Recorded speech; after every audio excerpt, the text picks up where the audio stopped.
एक बात बहुत ध्यान में रखने लायक है, और यह ध्यान में आ जाए तो बहुत मानसिक संकट और मानसिक पाप टल जाते हैं। वो ये है कि हमको बिना हमारे पूर्व के प्रारब्ध कर्म के कोई दुख नहीं दे सकता। यह सिद्धांत है। पहले होता है कारण, उसके बाद होता है तज्जनित कार्य। बिना कारण के कार्य नहीं होता, यह नियम है। इसलिए हमारे दुख में यदि कोई निमित्त बनता है तो वह अपना बुरा स्वयं करता है, स्वयं अपने लिए खाई खोदता है। वह भूला हुआ है, इसलिए दया का पात्र है, क्षमा का पात्र है। जिस जिस पर जब जब विपत्ति आए, जब जब दुख आए, तब तब उस विपत्ति में, दुख में भगवान का दर्शन करें। ये जरा कठिन बात है। कहना जितना सहज है उतना अपने पर पड़े तब करना बड़ा मुश्किल होता है, परंतु ऐसा अभ्यास करना चाहिए। दुख क्यों आते हैं, सुखी कैसे रहें? परम श्रद्धेय श्री हनुमान प्रसाद पोद्दार जी, पूज्य भाई जी कहते हैं, हमने जो कुछ भी कार्य अब तक किए हैं वे सारे कर्म जमा हैं, संग्रहित हैं, एकत्र हैं, संचित हैं। इन्हीं कर्मों का नाम है संचित कर्म। और जो नए कर्म हम इस समय कर रहे हैं उनका नाम है क्रियमाण। तथा उन संचित कर्मों में से जो कर्म एक जन्म के लिए भोग देने को तैयार हो गए, उन भोग देने के लिए उन्मुख कर्मों का नाम है प्रारब्ध। यह शास्त्रीय परिभाषा कर्मों की है। संचित, प्रारब्ध और क्रियमाण, यह 3 प्रकार की कर्मों की संज्ञा है। मनुष्य यदि कर्तापन के भाव को छोड़ दे कि मैं करता हूं, यह भाव अगर नहीं रहे, सकाम भाव न रहे, तब जैसे भुना हुआ बीज अंकुरित नहीं होता, उसी प्रकार वे कर्म संचित में नहीं जाते हैं, फल नहीं देते हैं। और जो पूर्व के संचित कर्म हैं, जो गोदाम में पड़े माल की तरह हैं, उसमें हम जब चाहें आग लगाकर जला सकते हैं। ज्ञानाग्नि से सारे कर्म जल जाते हैं। गीता जी के अध्याय 4 में है, ज्ञानाग्नि ही सर्वकर्माणि भस्मात् कुरुते तथा। अब बचे प्रारब्ध कर्म, अर्थात जिनका फल आरंभ हो गया है। प्रारब्ध कर्म भोगने ही पड़ते हैं। बड़े बड़े ऋषियों को प्रारब्धवश कर्म भोगना पड़ता है। श्री रामकृष्ण परमहंस को गले में कैंसर हो गया था। भीष्म पितामह के रोम रोम में बाण लग गए। उनके शरीर में 2 अंगुल जगह भी नहीं बची जहां बाण न लगे हों। इतने बाणों से उनका शरीर विद्ध हो गया। वृंदावन में रामकृष्ण दास जी बड़े भारी महात्मा थे, उनको भी कैंसर हो गया था। तो ये प्रारब्ध के भोग भोगने ही पड़ते हैं, परंतु प्रारब्ध के भोग में यदि दृष्टि बदल जाए तो वे भोग दुखदायी नहीं होते हैं। यह मान लिया जाए कि भगवान का विधान मंगलमय है और मुझे कर्म बंधन से मुक्त होने के लिए यह विधान किया गया है। हम एक बड़े भारी कर्ज से छुटकारा पा रहे हैं, तब दुख नहीं होगा। भगवान अपने मन की कर रहे हैं और हमें अपने समीप लेना चाह रहे हैं, यह भाव हो तब दुख नहीं होगा। प्रारब्ध का भोग 3 प्रकार से होता है, स्वेच्छा से, अनिच्छा से और परेच्छा से। हमारे मन में आ गई और हमने जानबूझकर आग में हाथ डाल दिया और हाथ जल गया, तो यह स्वेच्छाकृत प्रारब्ध भोग है। गंगा जी के किनारे जो घाट बन रहा है, वहां शाम को पत्थर में डायनामाइट लगाकर तोड़ा गया, तो उसमें से एक छोटा सा पत्थर उछला और हमारे एक भक्त ठाकुर साहब हैं, बड़े सज्जन हैं, वे शिवालय से निकले ही थे कि उन्हें लग गया, उनका सर फूट गया। कोई चाहता नहीं था कि लगे और उन्होंने प्रयत्न भी नहीं किया कि लगे, परंतु लग गया। इसका नाम है अनिच्छा प्रारब्ध। किसी की इच्छा नहीं थी लेकिन संयोग बन गया।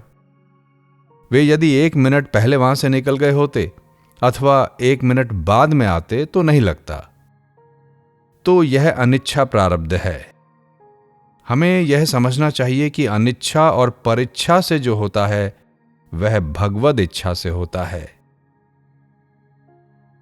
भगवान की इच्छा से जो होता है वह भगवान का मंगल विधान है। यदि इस प्रकार मान लें तब प्रारब्ध के भोग का दुख नहीं होगा। प्रारब्ध भोग तो होगा ही, लेकिन केवल भोग होगा।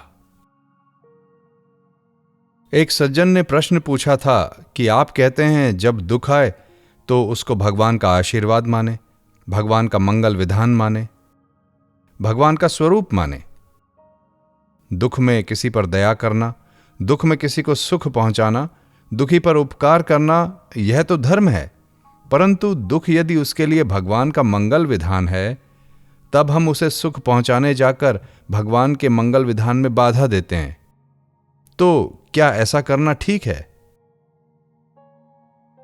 इस प्रश्न का उत्तर यह है कि जिस पर दुख आया है उसका यह कर्तव्य है कि वह इस बात को समझे। एक बात बहुत ध्यान में रखने लायक है, और यह ध्यान में आ जाए तो बहुत मानसिक संकट और मानसिक पाप टल जाते हैं। वो ये है कि हमको बिना हमारे पूर्व के प्रारब्ध कर्म के कोई दुख नहीं दे सकता। यह सिद्धांत है। पहले होता है कारण, उसके बाद होता है तज्जनित कार्य। बिना कारण के कार्य नहीं होता, यह नियम है। हमें जो कुछ दुख सुख प्राप्त होते हैं वे कार्य हैं, और इनका कारण पहले से मौजूद है। बिना कारण के अकस्मात कोई कार्य नहीं होता है। भगवान के न्याय राज्य में बिना कसूर, बिना अपराध किसी को दुख मिल जाए, विपत्ति मिल जाए, और बिना कुछ किए अनायास उसे सुख मिल जाए, संपत्ति मिल जाए, ऐसा नहीं होता है। यदि ऐसा हो तब तो अंधाधुंध राज्य हो, अन्याय राज्य हो भगवान का। परंतु ऐसी बात नहीं है। अच्छे कर्म का फल अच्छा और बुरे कर्म का फल बुरा, यह निश्चित सिद्धांत है। किसी मुहूर्त में यदि सुबुद्धिवश हम किसी को सुख पहुंचाने में निमित्त बन जाएं, तब यह नया धर्म कार्य, पुण्य कार्य करते हैं। उसका फल हमें मिलेगा। उनको जो सुख मिला वह मिला उनके प्रारब्ध से ही। हम अगर निमित्त नहीं बनते तब भी मिलता। भगवान उसका विधान करते हैं। परंतु हम किसी के अच्छे में निमित्त बने, किसी के हित करने में, किसी को सुख पहुंचाने में, यह हमने नवीन कर्म किया। इसी प्रकार हमें यदि दुख प्राप्त होता है तो वह हमारे प्रारब्ध से ही होता है। हमें कोई दुख दे नहीं सकता। परंतु यदि कोई हमें दुख देने में निमित्त बनता है तब वह नया कर्म करता है और उसको पाप लगेगा। परंतु हमें समझना चाहिए कि हमें जो यह दुख मिला है वह हमारे अपने कर्म से मिला है। इसलिए उस पर क्रोध करने का, उस पर हिंसा करने का कोई कारण नहीं है। ये 2 बातें अवश्य ध्यान में रखनी चाहिए। पहली, हमको कोई दुख नहीं दे सकता बिना हमारे प्रारब्ध के। इसलिए हमारे दुख में यदि कोई निमित्त बनता है तो वह अपना बुरा स्वयं करता है, स्वयं अपने लिए खाई खोदता है। वह भूला हुआ है, इसलिए दया का पात्र है, क्षमा का पात्र है। दूसरी बात, हम किसी को दुख नहीं पहुंचा सकते बिना उसके प्रारब्ध के, परंतु दुख पहुंचाने की इच्छा करते ही हम नया पाप कर बैठते हैं। हमें उसका फल अवश्य मिलेगा। अतएव जब दूसरा कोई हमें दुख पहुंचाए तब उसे अपने प्रारब्ध का भोग माने और उस पर रोष ना करें, गुस्सा ना करें। हम किसी को दुख पहुंचा नहीं सकते बिना उसके प्रारब्ध के। इसलिए वैर होने पर भी किसी को दुख पहुंचाने की चेष्टा करके नया पाप ना करें। ये 2 सिद्धांत मान लेने चाहिए। हम जो बदले की भावना करते हैं, प्रतिहिंसा, यह एक बहुत बड़ा अपराध है। यह प्रायः सभी में होता है। छोटे बच्चे हम बड़ों से अच्छे हैं। बच्चे आपस में लड़ लेते हैं और थोड़ी देर में भूल जाते हैं। बड़े लोगों में, बुद्धिमान लोगों में कहीं आपस में वैमनस्य हो गया तो उम्र भर ही नहीं, मरने के बाद भी उस वैर भावना को साथ ले जाते हैं कि बदला लेंगे, और वे बदला लेने के लिए न मालूम क्या क्या बनकर आते हैं। पद्म पुराण में 5 प्रकार के पुत्र बताए गए हैं।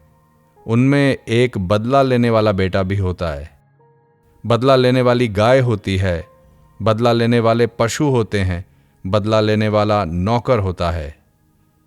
ये बदला चुका कर जाते हैं क्योंकि ये प्रतिहिंसा मन में लेकर आए हैं।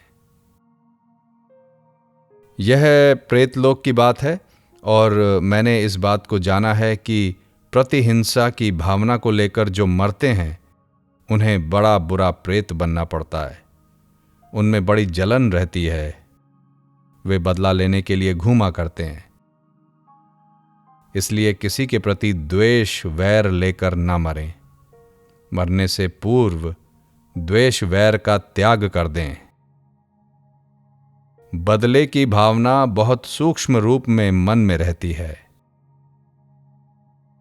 किसी व्यक्ति ने हमें गाली दी और बदले में हमने 2-4 दे दी, तब तो हम उससे बढ़ ही गए। यदि किसी ने 1 गाली दी और बदले में हमने भी 1 दे दी तो बदला ले लिया। लेकिन हमने सोचा कि हम गाली क्यों दें, हम तो बहुत अच्छे आदमी हैं, हम अपनी जबान गंदी क्यों करें, पुलिस में रिपोर्ट कर दें, अपने आप फैसला हो जाएगा। हमने बदला लेने का कार्य कर दिया, स्वयं गाली नहीं दी और उसे गाली का दंड मिल जाए, ऐसी व्यवस्था सोच ली। यदि हम उससे अच्छा अपने को मानते हैं तथा सोचते हैं कि कौन पुलिस में रिपोर्ट करने जाए, क्यों गाली दें, सब भगवान देखते हैं, भगवान न्याय करते हैं, हमने भगवान के दरबार में शिकायत कर दी, उसे भगवान दंड दें, ऐसी व्यवस्था हमने अपने मन में कर दी। और यह भी नहीं किया और अपने को बहुत अच्छा मानते हैं, ना बदले में गाली दी, ना कोई मुकदमा किया और ना ही भगवान के दरबार में फरियाद की।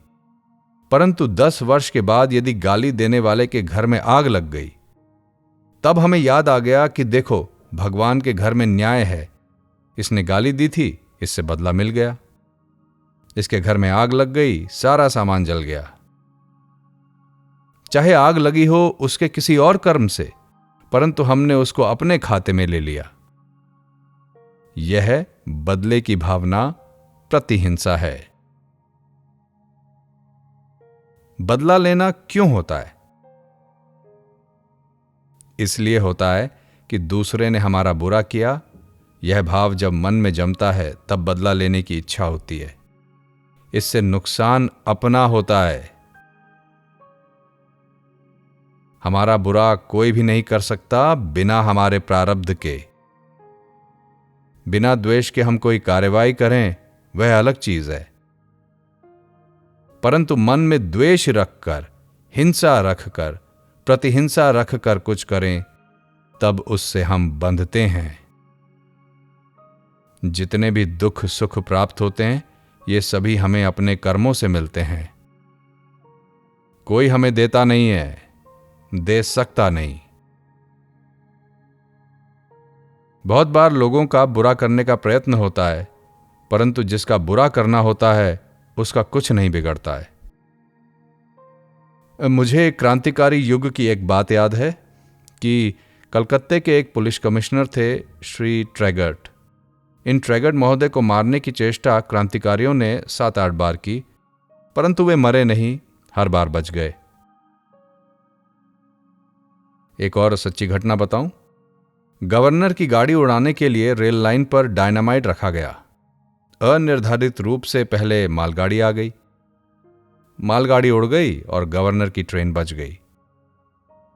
किसी ने सोचा भी नहीं था कि ट्रेन बचेगी। ट्रेन आने वाली ही थी कि डायनामाइट रखा गया था। यह घटना मुझे याद है। इसको इस परिप्रेक्ष्य में देखें कि प्रारब्ध का भोग किस प्रकार होता है। पुलिस ने उस ट्रेन विस्फोट के जुर्म में उस रेलवे लाइन पर कार्य कर रहे कुछ मजदूरों को, उनके सरदार को तथा आसपास के 2-4 लोगों को गिरफ्तार कर लिया और मार पीट कर उनसे जुर्म स्वीकार करवा लिया।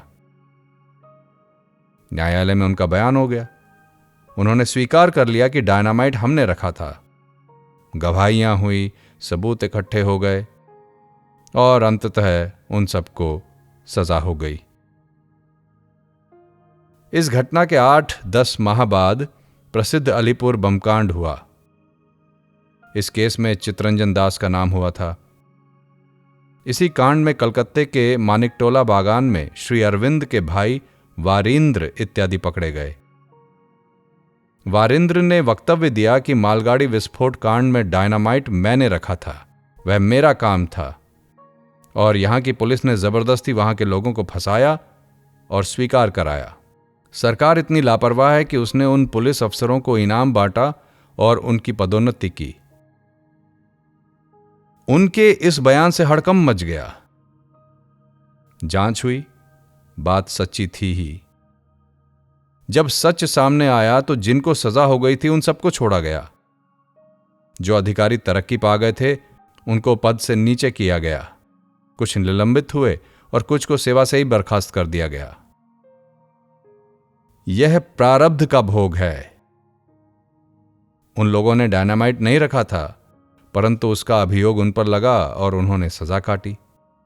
यह परेच्छा प्रारब्ध का भोग है। उनको उतने दिनों का जेल जीवन व्यतीत करना था, वह इस निमित्त से हुआ। फिर उनका परेच्छा प्रारब्ध समाप्त हुआ और न्याय प्राप्त हुआ। तो इस प्रकार संसार में जो कुछ कर्म का भोग हो रहा है वह सारा मनुष्य के अपने कर्म का भोग होता है। सुख दुख का दूसरा कोई दाता नहीं है। जो दूसरे को सुख दुख का दाता मानता है वह मूर्ख है, कुबुद्धि है। यदि इस प्रकार समझ लें तो दूसरों के प्रति दुर्भावना मिट जाए। दूसरी बात, अगर दुख भोग में भक्ति भाव से मंगलमय भगवान का स्पर्श पा लें तब तो कुछ कहना ही नहीं है। यह बड़ी सुंदर चीज है। जिस जिस पर जब जब विपत्ति आए, जब जब दुख आए, तब तब उस विपत्ति में, दुख में भगवान का दर्शन करें। यह जरा कठिन बात है। कहना जितना सहज है उतना अपने पर पड़े तब करना बड़ा मुश्किल होता है, परंतु ऐसा अभ्यास करना चाहिए। यह सबसे ऊंची चीज है कि मनुष्य पर जब जब विपत्ति आए, दुख आए, संकट आए, तब तब उसमें भगवान का स्पर्श प्राप्त करे कि इस रूप में भगवान आए हैं। इसमें दुख तो रहेगा नहीं, वस्तु का जैसा नाश होना है वैसा हो ही जाएगा, परंतु भगवान की प्रीति प्राप्त हो गई। बृहदारण्यक उपनिषद में आया है कि यदि कोई रोग को तप माने तो उसे तप का फल मिलता है। कैसे? मनुष्य जब कोई तपस्या करता है तब उसे कष्ट होता है, परंतु उस कष्ट में चूंकि उसकी तप बुद्धि है वह जानकर के उसे स्वीकार करता है। कष्ट होने पर भी उसे सुख होता है कि हम तपस्या कर रहे हैं। यहां पहले कृष्णानंद जी रहते थे। मैंने देखा है कि वे ज्येष्ठ मास की धूप में और पौष मास में गंगा जी में घंटों खड़े रहते थे। बड़ी बड़ी दुर्बल दुर्बल बुढ़िया माताएं बद्रीनाथ जी जाती हैं। वे चल नहीं सकती, लाठी टेकती हुई, खांसती हुई, दुख भोगती हुई जाती हैं, परंतु इसमें उनकी सुख बुद्धि है कि बद्री नारायण की यात्रा कर रहे हैं। इसी प्रकार से रोग में यदि तप बुद्धि कर लें तब उस रोग से जो हमें मानस दुख होता है वह ना हो और तप का फल मिल जाए। इसी तरह मृत्यु के लिए लिखा है कि मनुष्य यदि मौत को निर्वाण मान ले, मृत्यु के समय मोक्ष में मन रहे, तो मृत्यु मोक्षदायिनी हो जाएगी, मृत्यु का दुख नहीं रहेगा। इसी प्रकार प्रत्येक विपत्ति, प्रत्येक दुख और प्रत्येक कष्ट में भगवान का स्पर्श मान लें। यह सर्वोत्तम चीज है। इस रूप में भगवान आ रहे हैं और भगवान ने आकर हमें अपने स्पर्श का सुख दिया है। इस प्रकार पहचान ले भगवान को। यदि ऐसा ना हो सके तो कम से कम यह माने कि जो कुछ हो रहा है यह भगवान के मंगल विधान से हो रहा है। भगवान मंगलमय हैं, वे अमंगल कर ही नहीं सकते। भगवान हमारे सुहृद हैं, हमारा अमंगल नहीं कर सकते। वे सर्वज्ञ हैं, उनसे भूल नहीं हो सकती।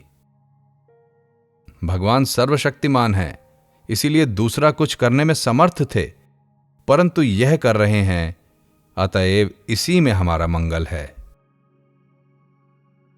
ऐसा सोचकर इसमें अपना मंगल मान लें, तब दुख नहीं होगा, भगवान की स्वीकृति प्राप्त होगी। तीसरी बात, दुख को अपने किए हुए का फल मान लें कि यह भगवान के मंगल विधान से हो रहा है और हमारे कर्म का ऋण उतर रहा है। इससे मन में दुख नहीं होगा और दूसरों के प्रति आक्रोश भी नहीं होगा। इस बात को आदमी समझ ले तो दुख छूट जाएगा। ये जितने दुख हैं उन सभी का कारण है प्रतिकूल भावना। उन्हें चाहते नहीं हैं फिर भी मिलते हैं, और यह मान लें कि यह भगवान के मंगल विधान से हो रहा है, फिर प्रतिकूलता नहीं रहती। दुखों का अर्थ ही है प्रतिकूलता की अनुभूति। प्रतिकूलता हटी कि दुख मिटा।